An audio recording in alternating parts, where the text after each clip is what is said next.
Siren here and welcome back to the channel! Literally forgot what I was gonna say next. Anyways, grab yourself some tea, coffee. I'm drinking tea from my favorite mug ever. It's from Killstar, by the way. I think you can see that. Killstar, yeah. I wanted to drink coffee with you today, but my time management skills are bad and I had coffee before, so we are drinking tea. Yeah, drinkable, fantastic. Basically just make yourself comfortable and hang out with me while we talk tarot. So yeah, I'm going to be showing you a couple of cards, maybe a few decks, but again, this video is yet again not really going to be about decks. I promise I'm going to make a video about tarot decks as such, but first I just wanted to touch on some topics before I just talk about decks themselves. Okay, so bear with me. So on today's video I would just like to discuss a topic that's kinda controversial sometimes, and it is tarot a fortune-telling tool, or rather a psychological tool, or tool to self-improvement, kinda, you know, all the jazz? The answer is it can most definitely be both, and more actually. And before I actually start talking about this topic, let me make a quick disclaimer. We love the disclaimers, don't we? And that being that whatever I say in this video or in other videos actually is purely my personal opinion or my personal experience, and I in no way ever want to tell anyone how to do stuff, okay? I know that a lot of people understand that, but I still wanted to say this because, you know, there's always someone who misunderstands something, so just to make things clear before we begin. Now, before I become all sassy about the topic, I'm joking, I'm not going to be sassy in this video, maybe a little bit, but I don't know, we'll see. But let me just ease into this with a little bit of a context, with a little bit of a story time, to just kind of make you see and understand why I read the cards the way I read them, which I'm also going to tell you about a little bit later. But let's try to do this chronologically, okay?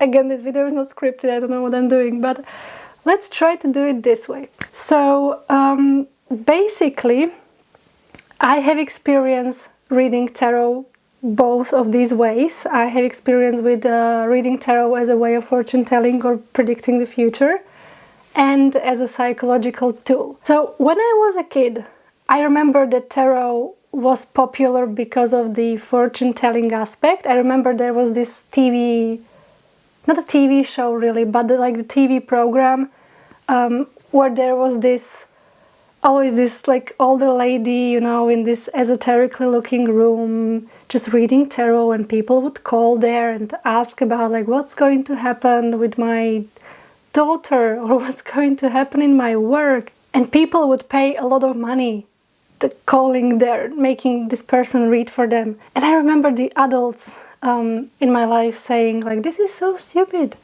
this doesn't make any sense, and why would people do that? And I'm not gonna lie to you, I was a kid. I don't really remember having any fixed opinion on the topic. Like I didn't have anything against it, but I also wasn't really a fan of it. It was just something I was aware, like this is the tarot, it exists.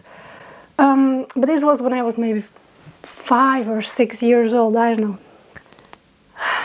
Let me catch a breath. By the way, this is so stupid because I felt cold in just a t-shirt, and so I put a sweater on and I made myself tea, and now I'm literally like, I'm so hot right now. Not a good idea. Never mind. Anyway, let's continue. A few years later, I might have been 12, 11, 12, something like that. I walked into this esoteric shop and I found a deck of cards, a deck of tarot cards with like a guidebook.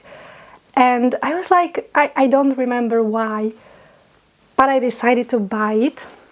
You know, I had some money that family gave me for the birthday or whatever, and I bought myself the deck. And I had no idea about tarot. I had no idea how it works. I literally just read the guidebook. I went through the card meanings, basically a couple of spreads, stuff like that. And I told my my grandmother about it, may her soul rest. I told her about it and she was so excited. By the way, it's wild because she was religious person. She was a Catholic person, which you know, religious people and tarot, there can be conflicts sometimes, but that's a topic for another video probably. The point is, she was really happy about it and she really wanted me to read for her. So I gave her those readings, you know, like a year ahead reading and like daily kind of reading, like smaller 3-card spreads, all the good stuff. And I was doing all of that in a predictive way, but I didn't really know the cards. I was literally just, I was working with the guidebook all the time, basically. But she really loved it, and the weird thing is that a lot of these things actually came true, which is kind of wild now that I think of it, because, yeah, okay, spoiler alert, I don't read tarot in that way anymore. But yeah, it was fun. It was basically fun. Now, as I was growing up, my grandma eventually passed away, and I lost the deck. I lost it because the deck was actually in her apartment when she passed, and I was obviously emotionally completely elsewhere. I wasn't really worrying about the deck of cards or anything, and it got lost. Another spoiler alert. I found the deck later, and I'm definitely going to make a video about it, like showing you the deck, because just that was like my first original tarot deck. But okay, back to the topic. So I lost the deck. I basically I was a teenager at the time, so all the drama started, you know. I wasn't really I wasn't really very spiritually focused at that time of my life. And then there was like another point, like a fixed point in my life, where I decided to move to another continent. And a couple of months later, I kind of started coming back to spirituality. I started learning witchcraft, and later on I decided, like, hey, you know what, I should probably learn tarot, because I remember reading tarot in the past, but it wasn't really, you know, it was just playing basically. So I got myself a deck of cards and I actually learned tarot. However, by the time I started learning tarot, this time already as a young adult, I had a very clear idea in my head about how I want to approach cards, because I've been actually learning tarot in more of a psychological way, to communicate with my subconscious mind, mixed with the synchronicity sort of a principle, you know, like when you're supposed to see something in a certain moment in your life, you will. That's synchronicity extremely simplified. But yeah, this is basically how I learned, like actually learned tarot, and how I decided to approach tarot from that point till now, pretty much. So yeah, it was pretty clear to me how I wanted to read tarot and how I wanted to approach the subject. The reason, or rather reasons, why I decided not to read tarot as a fortune-telling sort of a practice anymore, but rather a tool for self-improvement and basically to make better choices in my day-to-day life and big decisions as well. The first reason being, and the biggest one probably, is that I don't really believe, again, this is a personal belief, I don't really believe that our life is sort of a set in stone, that our fate is set in stone. I believe that we co-create our life path, and by co-create I mean we have the power to decide certain things, you know. We make decisions, big and small decisions, every single day of our lives, and I think that matters. I think that does actually affect how our life goes, but it is not the only source of power, so to speak, you know, because there are also other people on earth who also make decisions every day in their lives, and those decisions also affect our life, if that makes sense. And then there is also nature, you know, universal events, global events, etc. I mean, it's all connected and intertwined and complicated stuff.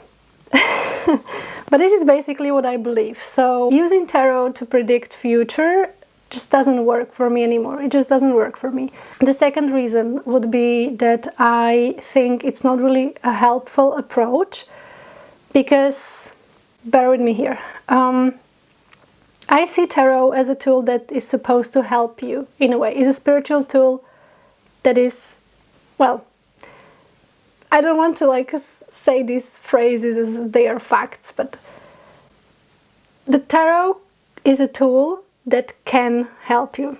There we go, that sounds better. It is a tool that can help you improve your life, okay? It can be a helpful tool, is what I mean. It can also be used for other things, but it can also be used to help you out in certain things and areas in your life. And why don't I think that predictive reading is helpful? Because I think it doesn't really give you anything to work with. Like if I tell you that you're going to win the lottery tomorrow, how does that help you? You know, you are not going to do anything. You are not going to improve yourself or your life in any way. You're just going to sit and wait for the lottery to, you know, be announced. That, you know what I mean. Or if I tell you that tomorrow you are going to meet the love of your life, and if you just sit at home, just waiting around for it to happen. Look, I don't know. It just doesn't work for me, okay? I'm gonna say this again, even though I repeat myself, but it doesn't work for me personally. And the third reason, which is actually also a huge one for me, is that I am an extremely anxious person, okay? Yeah, like my mind is running all the time in such speed. I think of all the different scenarios, the worst scenarios possible all the time. I live with this mind, okay? It is wild, but I believe I'm not alone. So let me know if you're like me. It's kind of annoying, but it is what it is. And if I would read tarot for myself, or if I would get a reading from another tarot reader who would give me a predictive reading, it would ruin me. It would make so much damage on me, because you'll see tarot isn't really all love and light, okay? In tarot there are certain, I don't want to say certain cards, because all the tarot readers know that there is no such thing as bad cards and good cards. Every card has a positive and a negative aspect. However, the tarot is known to be a little bit sassy sometimes and just kind of present you things in a light that they are, as opposed to some oracle texts that are really nice and kind and positive. And yeah, tarot is not really about that. I mean, it can be sometimes, but it's more real, so to speak. Yeah, so if I get a predictive reading and the reading is something bad, no, it just wouldn't be healthy for my mind, for my mental health in general. It just wouldn't. My mind worries enough on its own. I don't need a predictive tarot reading to help out with that. So yeah. I think I need to mention that then there can be a little bit of an overlap sometimes. I have realized that when I read for myself, when I do a daily draw or something, because even though I try to read a card in a way like receiving an advice, still sometimes my mind sort of slips into, oh, so if like you get a 5 of Wands, for example, which is a card that mostly encompasses conflict energy, sometimes I'm like, oh no, I'm going to have a conflict today. And then I just kind of stop myself and think, hey, no, wait, you don't read cards that way. It is supposed to mean something completely else for you on this given day. But yeah, that was just a little bit of an example from the top of my head. Speaking of examples, I actually wanted to give a little bit more of a more dramatic example, if you will. But let me have a little bit of sip of my tea, because I almost forgot I have it. I wanted to talk about the Tower card. Why? Because the Tower is probably one of the most feared, if not the most feared card in a tarot system. Let me just show you one. By the way, fun fact, I've been thinking about my tarot decks, and I wanted to show you like the most dramatic wild tarot card, but I realized that my towers in my decks are actually pretty kindly looking. I don't know. I might do a video like going through the most scary tarot cards, and you would see like mine, because fun fact, I don't really own a Rider-Waite-Smith tarot, so you're not going to be seeing that on my channel. So I don't know if that's a good thing or a bad thing for you, but it is what it is. Let me just quickly go through this deck, which is one of my favorite decks of all times. The Nameless One, this is what it's called, because it doesn't have names on the cards, the titles. So this is the Tower in the deck. And is it focusing or not? And that is the most... that is literally the most scary Tower card I own in my collection. Yes, others are more, even more like abstract, or just... I don't know. I'm definitely gonna be talking about Tower cards. But yeah, it is literally the Tower... or like the castle in this case, in flames.